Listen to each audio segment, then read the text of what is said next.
You have seen a doctor about this. You may have seen two or three. You've had labs drawn, results reviewed, and been told in some version that everything looks normal. You may have been offered something for the sleep, something for the mood, and a general recommendation on stress management and exercise. And you left with something that felt incomplete, not wrong necessarily, just incomplete. Because at home, the 3 a.m. waking is still happening, the midsection is still changing regardless of what you eat. And the energy that used to carry you through a Tuesday afternoon is gone by 2 p.m. And you're not really sure when that started, only that it wasn't always this way. You are doing the things you have always done, and somewhere in the last 2 to 4 years, the things stop producing. They stop producing the results they used to. So today I'm going to explain exactly why that is happening. Now, not because something is wrong with the care that you receive, but because there is a specific clinical gap between what standard care is designed to address and what the perimenopausal body actually needs. And that gap has a name, a mechanism, and a very clear reason that it exists. Okay, so for those of you who are new, hello and welcome. My name is Miriam Faggett. I am a functional nutritionist and gut hormone specialist. I've been doing in this field for over 20 years, but working with women in perimenopause, menopause specifically for over the last 10 years. Okay, 10 years or so. So this is Wind Down Wednesday, and today, y'all, we are naming the gap. So I want you to stay with me for the next 20, 25 minutes or so. By the time we close, you will understand something about your own physiology that so many women navigate this transition without ever being told. Okay. So here's what most women believe when their symptoms are not responding to the approaches that they're taking. Okay. They believe the approach is not aggressive enough, so they tighten the protocol.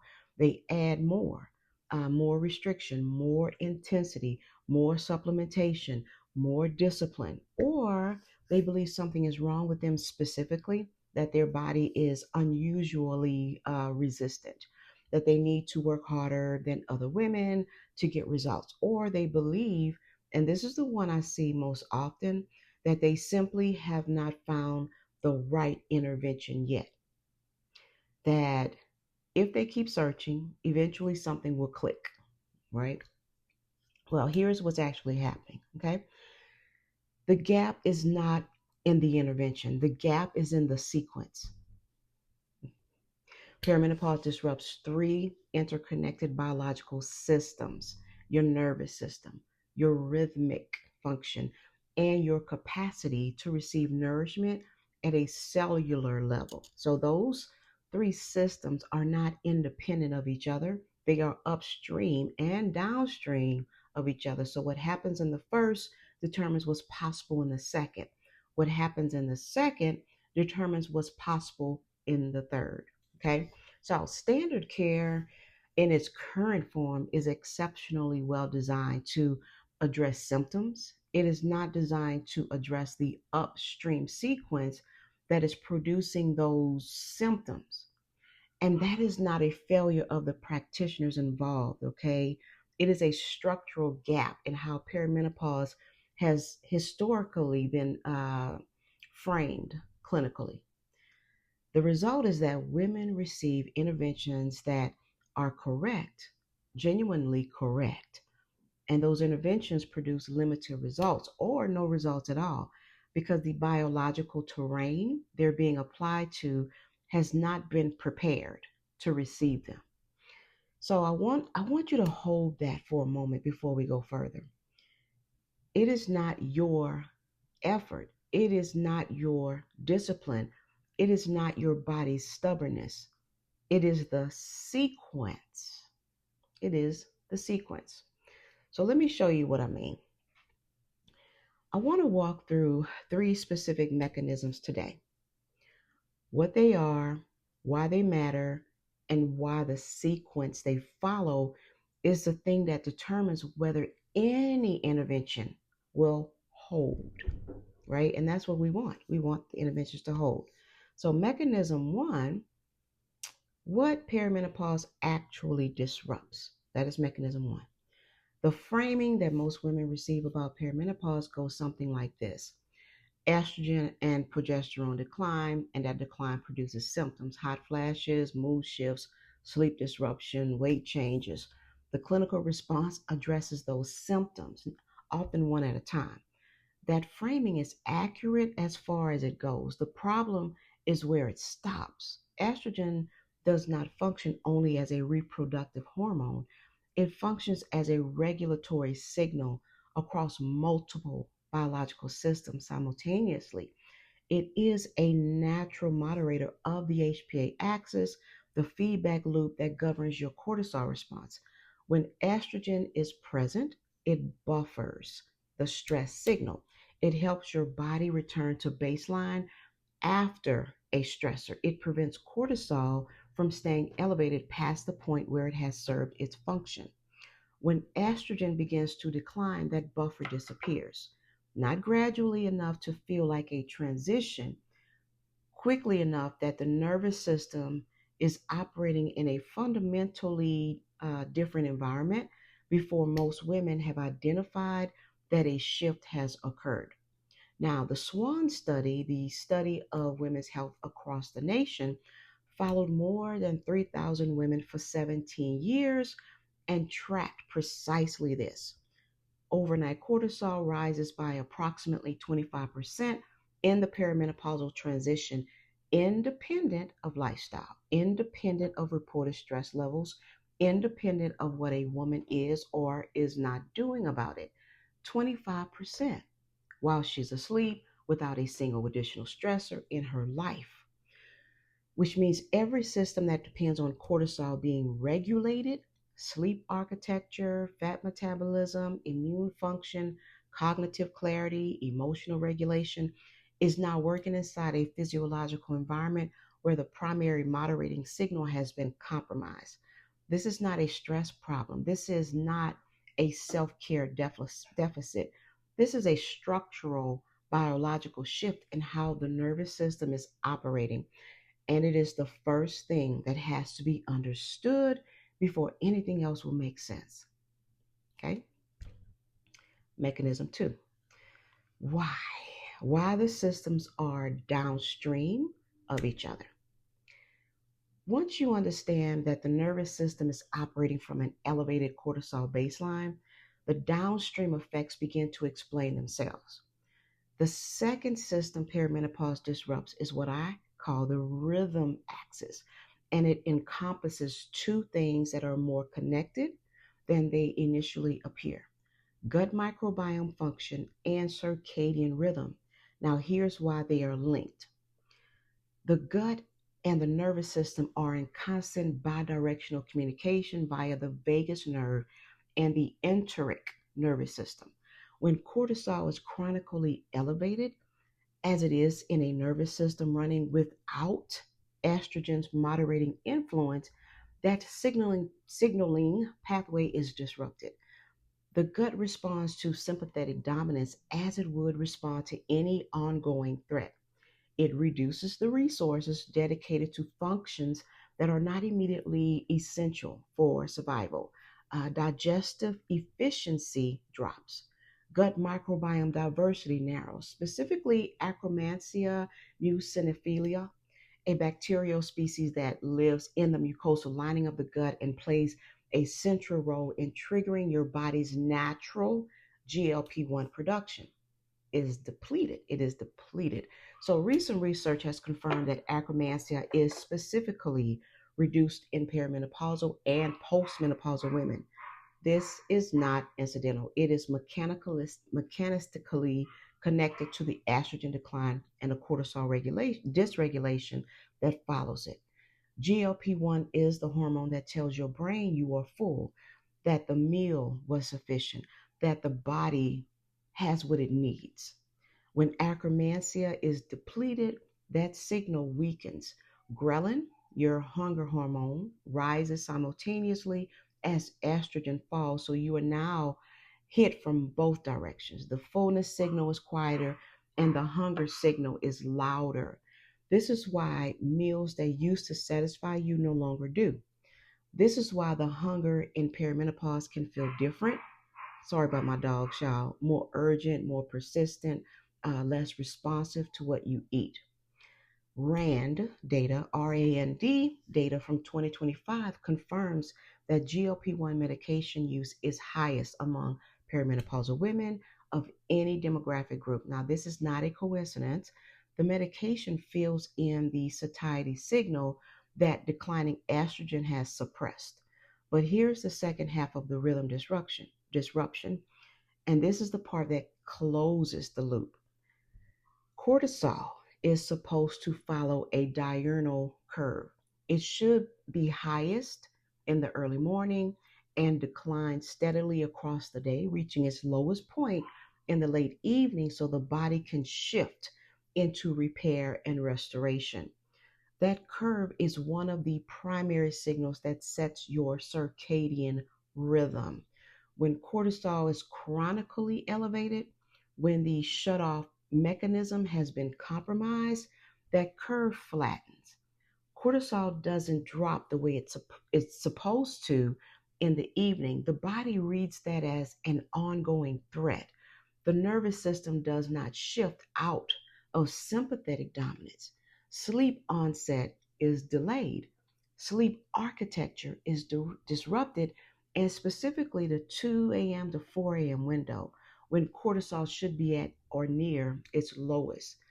It becomes the window where it spikes prematurely, which means the 3 a.m. waking is not an anxiety problem. It is a cortisol curve that no longer knows when to come down, which means no amount of sleep hygiene, no melatonin dose, no meditation practice will resolve it at the level where it's actually occurring because none of those interventions address the cortisol dysregulation that is producing it.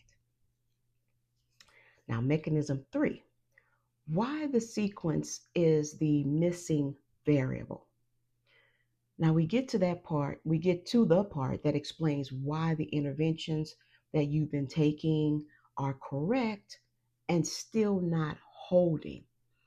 When the nervous system is dysregulated, when cortisol is chronically elevated, when the HPA axis feedback loop is compromised, the body is operating in a state of physiological threat, in a state of physiological threat. The body does not prioritize restoration. It prioritizes survival.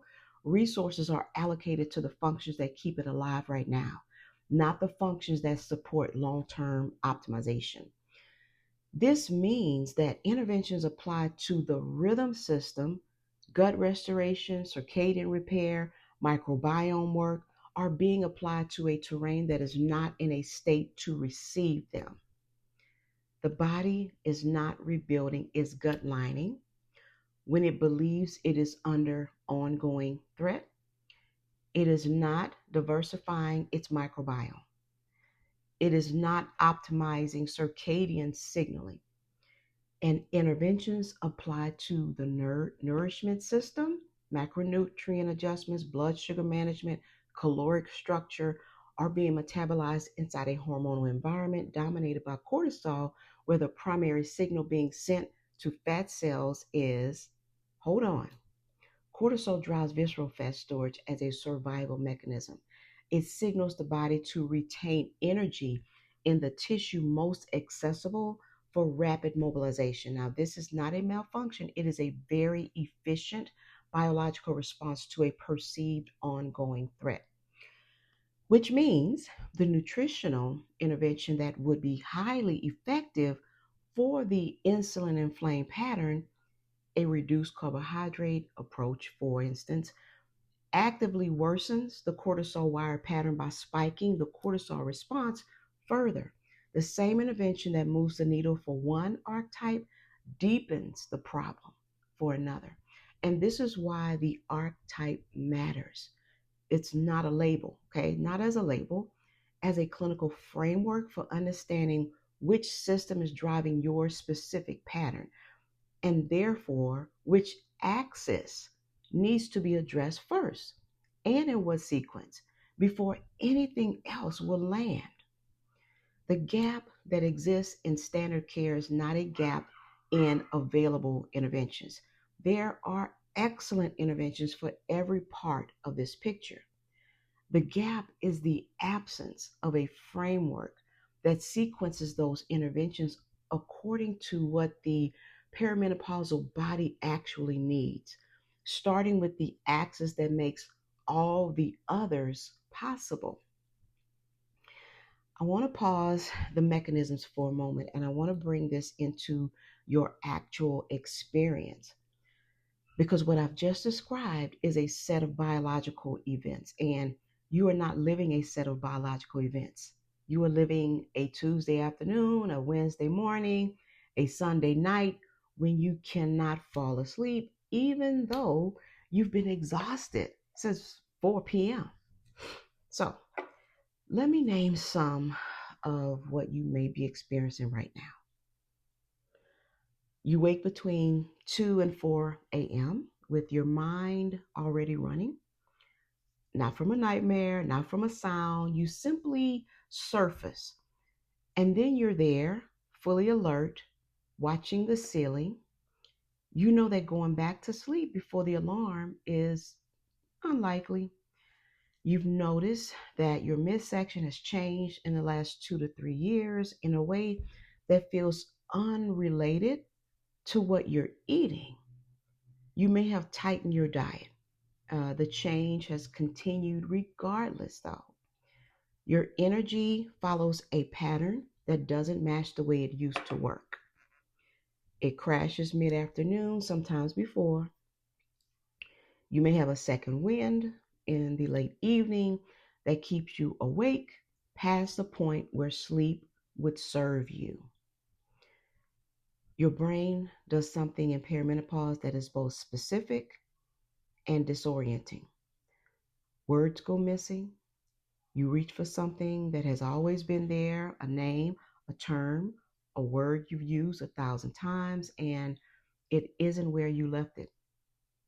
It comes back, but the moment of absence is unsettling in a way that is hard to describe to someone who hasn't experienced it. You may feel a low grade hum of anxiety that is not attached to anything specific, not a fear of something, just a baseline elevation, a body that is slightly more braced than it used to be. And underneath all of it, this may be the one that sits quietest, there is the sense that you have done everything reasonable, everything responsible, and the results are not matching the effort. Now, this is not because you lack discipline or consistency, but because something is off in a way you haven't been able to name yet. If two or more of those are running for you right now, listen, this session was built for you, okay? Here is what you now understand from today, from what we just discussed. Perimenopause disrupts three interconnected biological systems: the nervous system axis, the rhythm axis, and the nourishment axis. Now, those disruptions are not independent, they are sequential. Each one affects the environment in which the next one operates. The gap in standard care is not about wrong interventions. It is about the absence of a sequencing framework that addresses those three axes in the order the perimenopausal body requires. That sequence, what it looks like specifically, what it requires, which axis your particular pattern says has to come first, that is the how. And I'm not giving you the how today, right? Not because it doesn't exist, but because the how is archetype specific. The sequence that interrupts a cortisol wire pattern is a different entry point than the sequence that addresses a thyroid slowed pattern. Applying the wrong sequence is precisely the mechanism that produces correct interventions with no results. The how requires knowing your pattern, and knowing your pattern is where the tri-shift protocol begins. Now, the tri-shift protocol is a self-paced clinical framework inside of our free online community, Nourishment Flow Circle, and it walks you through all three axes: what each one is, why it matters for your specific archetype, and what the research says about the order of operations. Okay. Now, if you are part of our community, it is Path 3. It is inside of our community, which is a free community. Okay. Listen, you go at your own pace, you come out understanding your pattern at a clinical level and knowing exactly what a protocol built for it needs to address first. Now, the link is in the description below, so you can just grab it there. But y'all, listen, if you have not taken the gut hormone archetype quiz yet, I want you to start there. It takes about three to 5 minutes, depending on you. And it tells you which pattern is driving your symptom picture. The tri-shift protocol is the next step after that, okay? Now, before you close this, before you shut me down, I want to do one practice, y'all, just a few seconds. What I've described today is a nervous system that, for a significant number of people, women out there, is running in a low grade state of sympathetic activation. The biological explanation is clear: elevated cortisol baseline, compromised HPA feedback, the structural absence of estrogen's moderating influence. The fastest way to interrupt that state, not to resolve it, not to fix the underlying pattern, but to give your nervous system one moment of signal that the threat is not ongoing, is a physiological sigh. Basically, it's a double inhale through the nose, short breath hold, then a second short breath on top of it, right? Followed by a long, slow exhale through the mouth. Do that 3 times, okay? The double inhale fully inflates the air sacs in the lungs and triggers the vagal brake, BRAKE, the parasympathetic response that counteracts an active cortisol signal, basically. It is the fastest known method for activating parasympathetic tone. So it's 2 breaths in and then a long exhale. Do it 3 times, y'all.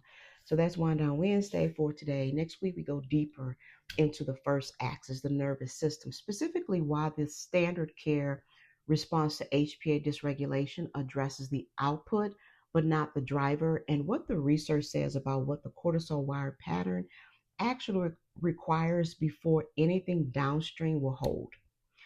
The gut hormone quiz is in the description. The tri-shift protocol is the next step after that, y'all. So if you're watching on YouTube, I want to thank you for being here. Please subscribe, hit the notification bell so you never miss a Wind Down Wednesday. Every Wednesday, y'all. Every single Wednesday of every week. Each session builds on the one before. So just before I leave, remember to nourish the body and trust the shift.